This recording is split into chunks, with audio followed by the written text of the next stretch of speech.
الحمد لله رب العالمين، والصلاة والسلام على رسول الله محمد وعلى آله وأصحابه أجمعين، أما بعد. فقد قال الله تعالى: يا أيها الذين آمنوا كتب عليكم الصيام كما كتب على الذين من قبلكم لعلكم تتقون. وقال صلى الله عليه وسلم: بني الإسلام على 5: شهادة أن لا إله إلا الله وأن محمد رسول الله وإقام الصلاة وإيتاء الزكاة وصوم رمضان وحج بيت الله الحرام. آیتی را که خواندم، الله تعالی مؤمنین را در این آیت خطاب نموده می فرماید: یا ایها الذین آمنوا، ای کسانی که شما ایمان آوردید، ایمان به الله آوردید، ایمان به پیامبران آوردید، ایمان به ملائک آوردید، ایمان به کتابهای آسمانی آوردید، ایمان به تقدیر خیر و شر دارید، ایمان به روز آخرت دارید. کتب علیکم الصیام، بالای شما فرض گردانیده شد روزه. کدام روزه؟ در آیتی بعدی الله تعالی می فرماید که شهر رمضان الذی انزل فیه القرآن، و در ادامه آیت می فرماید فمن شهد منکم الشهر فلیصم. یعنی مراد از صیام اینجا ماه مبارک رمضان است. روزه ماه مبارک رمضان بالای شما فرض گردانیده شد. از طرف کی است این فرض؟ این فرض از جانب الله تعالی است. الله تعالی از جمله رحمتهایش و از جمله احکاماتی شامل و احکاماتی بسیار زیاد مناسبش بر حال بندگانش روزه ماه مبارک رمضان است. کما کتب علی الذین من قبلکم، این روزه نه تنها برای شما بوده، امتهای قبل از شما که گذشتن اونها هم روزه داشتن، البته به اختلاف روزه ها و ماها. لعلکم تتقون، روزه به خاطر چی؟ انسان خود را گرسنه نگه بدارد، تشنه نگه بدارد و زیاد به تکلیف شود. به خاطر چی؟ الله تعالی در این آیت یکی از فواید بزرگ و مهمی روزه را اشاره می کند که روزه شما را متقی می سازد، پرهیزگار می سازد، شما را به الله نزدیک می کند، بنده مقرب می سازد. در بیان معنای تقوا علما اقوال زیاد دارند و مثالهای زیادی بیان کردند. از جمله تقوا گفته می شود امتثال اوامر و اجتناب نواهی. آنچه که اوامر الله و رسول بر ما رسیده به این عمل کنیم و از آنچه که منع فرمودن از او اجتناب کنیم.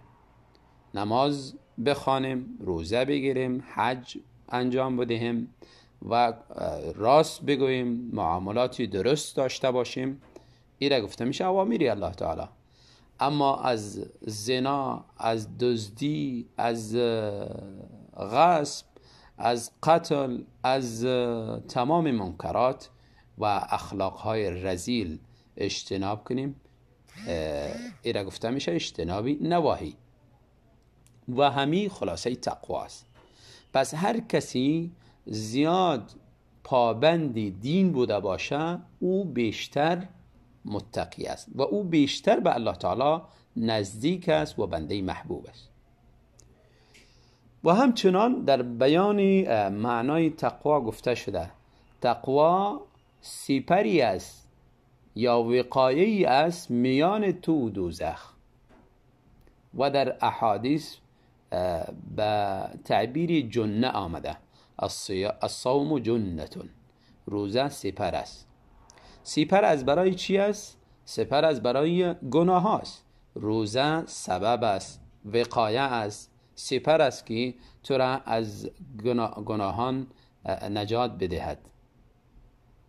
و حقیقتا کسی که روزه میگیرد و او در دلش خوف الله، ترس الله، کسی که یعنی حقیقتا روزه میگیرد و مفهوم روزه را میداند، ترس الله در دل از او بیشتر میشه، بیشتر اعمال را انجام میدهد، زیاد نماز میخواند، زیاد تلاوت میکند، زیاد ذکر و اذکار میکند، خود را گرسنه نگاه میدارد و حق گرسنگی را ادا میکند.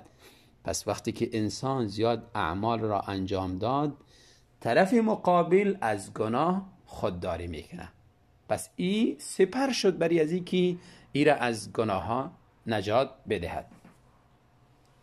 و همچنان وقتی که کسی روزدار باشه زیاد تلاش میکنه، یعنی کسی که حقیقتا روزدار است و مفهوم روزه را میداند، او تلاش میکنه که غیبت نکنه، شکایت نکنه، حرفهای زشتی از زبانش در وقتی روزه بیرون نشود. چون حدیث رسول الله صلی الله علیه و سلم را میداند کسی حرف زور و حرفهای زشت و فحش و دشنام و دروغ این چیزها را اگر نگذارد، حاجت نیست که خوردنی و نوشیدنی خود را ترک کند.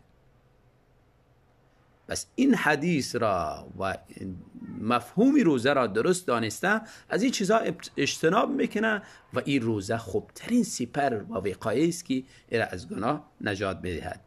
و همچنان روزه سپر است از آتش جهنم، ایرا از آتش جهنم بچ میکند، خلاص میکند.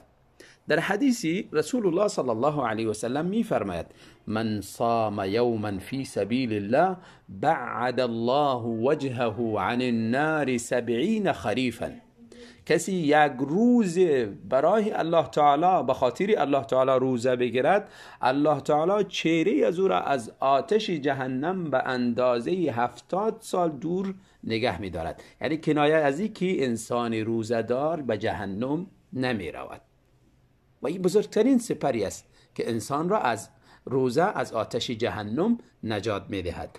و همچنان و قبلا هم عرض کردیم انسان روزدار زیاد تلاش میکند طاعات زیادی را در ماه مبارک رمضان انجام بدهد و همچنان استغفار کند و ذکر و اذکار زیاد داشته باشد. این همه اعمال است که این سبب میشه داخل جنت کنه و از آتش جهنم بچش کند. و بعضی ها مثال تقوا را چنین بیان کردن: شخصی به سرزمین خارزاری سفر میکند و حرکت میکند، در اینجا این شخص زیاد تلاش میکند که در پای ازی خاری نخلد و همچنان خاری کالاهای ازی را از بین نبرد.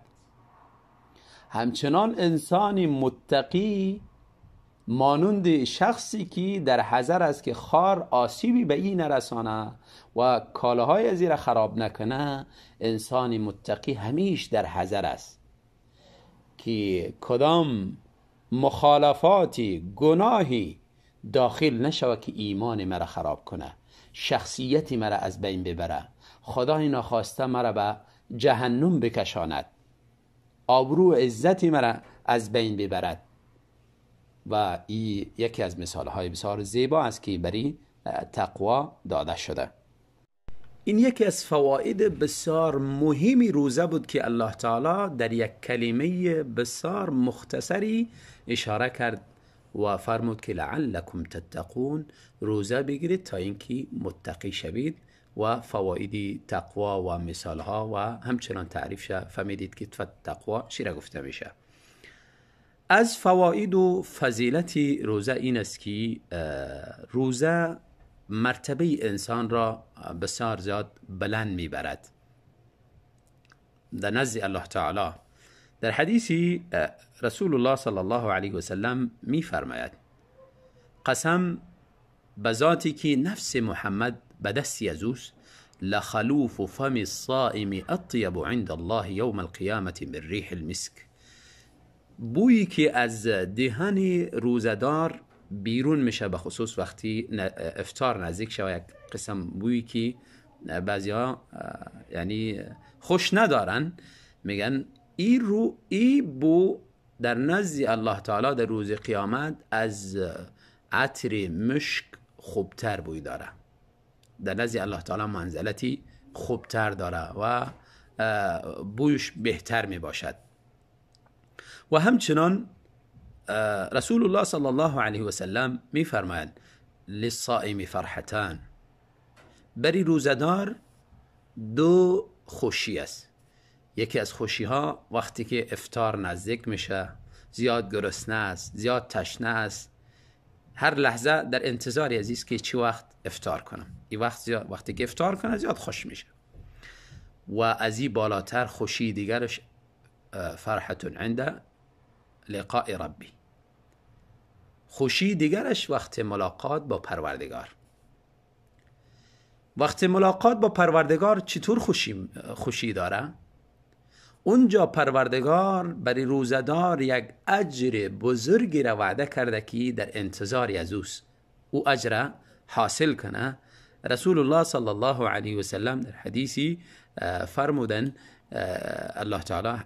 از الله تعالی بیان میکنه، حدیث قدسی، الصوم لی و انا اجزی به، روزه بری ما است.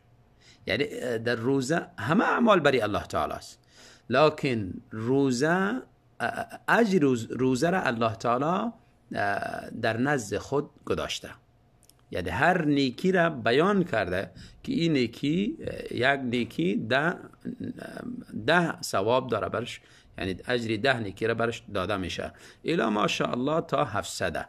اما اجری روزه را الله تعالی تعیین نکرده که الله در نزد خود گذاشته چقدر به چی اندازه میدهد، ایره الله خودش بهتر میدانه و خزائن الله تعالی بسیار بزرگ است، وسیع است. پس بنده مؤمن در انتظار ای اجر بزرگ است که الله تعالی ای اجر بزرگ برش نصیب کنه و هر لحظه در انتظاری عزیز که جایزه‌ای که پروردگار وعده کرده ای جایزه را حاصل کنم. چقدر خوشحالی بزرگ است و او بزرگترین خوشحالی است.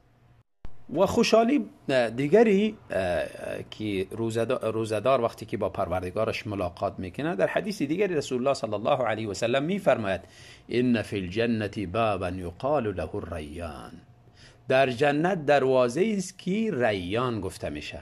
ریان یعنی دروازه انسانهایی که زیاد سیراب شدن، بعد از اینکه یک مرحله تشنگی را تیر کردن، آن زیاد سیراب هستند. نامش باب ریان است. یدخل منه الصائمون، از این دروازه فقط روزدارها روز قیامت داخل می شوند. لا یدخل منه احد غیرهم، غیر از روزدار کسی دیگری داخل نمیشه. یقال این الصائمون، کجاست روزداران؟ فیقومون لا یدخل منه احد غیرهم، اینها استاد می شوند، می روند از دروازه وارد بشن، داخل می شوند و کسی دیگر اجازه نیست که بجز روزدار از اینجا داخل شود. فاذا دخلوا اغلق فلم يدخل منه احد، وقتی که داخل شدن دیگه دروازه فوراً بند میشه، دیگر کسی برش اجازه نیست که داخل شود. و همچنان روزدار در انتظار چنین دروازه ای است که این دروازه را ما حاصل کنم و این یکی از خوشی های بزرگی است که در وقت ملاقات پروردگارش این دروازه را حاصل بکنه و از این دروازه داخل می شود.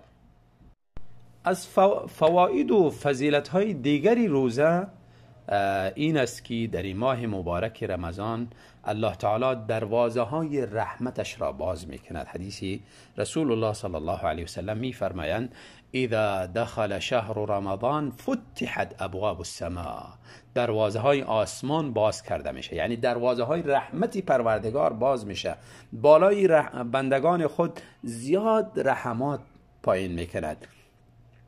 و غلقت ابواب جهنم، دروازه های جهنم بند کرده می شود. و در این ماه مبارک رمضان مغفرت و بخشش پروردگار بسیار زیاد می باشه. و او خاطر رسول الله صلی الله علیه و سلم فرمودند که خاکالود شود بینی شخصی که رمضان داخل میشه و اما وقتی که رمضان بیرون میشه برای ازی بخشش کرده نمیشه. یعنی بسیار انسانی بدبخت است.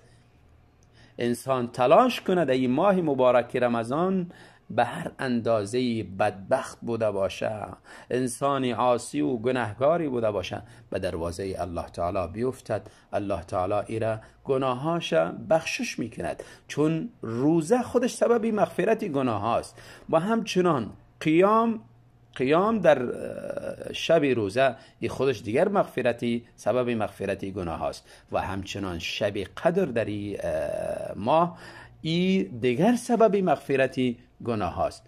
اما انسان همه این فرصت ها را از دست بدهد، پس انسانی بدبختی است. و در ادامه حدیث رسول الله صلی الله علیه وسلم فرمودن و سلسله الشیاطین، و زنجیر زده میشه از شیطانهای سرکش و طاغی. دیگر از فواید روزه علما بیان میکنن که روزه نوعی از علاج است بر یک بنده مسلمان که همیش معده پر و این معده پر سبب میشه که امراض گوناگونی را در جسم انسان انتقال بدهد. و حقیقتا گفته شده که معده خانه مرض هاست. پس در یک ماه مبارک رمضان انسان این معده خود تصفیه میکند و یک ماه آماده میکنه برای از اینکه چند ماه دیگری این معده براحت باشه، امراض گوناگونی را در جسم انسان انتقال ندهد. از فواید روزه همچنان گفته شده که روزه یک وسیله است، سبب است برای انسانهای سرمایه‌دار تا اینکه اینها به خود بیاین، حالتی مادون خود، ما تحت خود احساس بکنن، بفهمن که فقیرها همیش همین طور زندگی دارن که شکمشان گرسنه است، همیش تشنه هستن و اینها همیش سیر هستن. وقتی که این چیز را احساس کرد و این روزه سبب شد که اینها این چیز را احساس کردن، باز در دلشان ترحم پیدا میشه، عطوفتی پیدا میشه که تا اینکه بالای دیگرها رحم کنن و از حالات دیگرها هم با خبر باشن. به همون خاطر میبینیم که در ماه مبارک رمضان جود و سخا زیاد است. حتی رسول الله صلی الله علیه وسلم در حدیث میآید که رسول الله صلی الله علیه وسلم اجود الناس بودن، زیاد سخی بودن. و کان اجود ما یکون فی رمضان حین یلقاه جبریل. و سخاوت زیادشان باز در ماه مبارک رمضان، به خصوص وقتی که جبرائیل به ملاقاتش می آمد و با هم قرآن را مراجعه می کردن.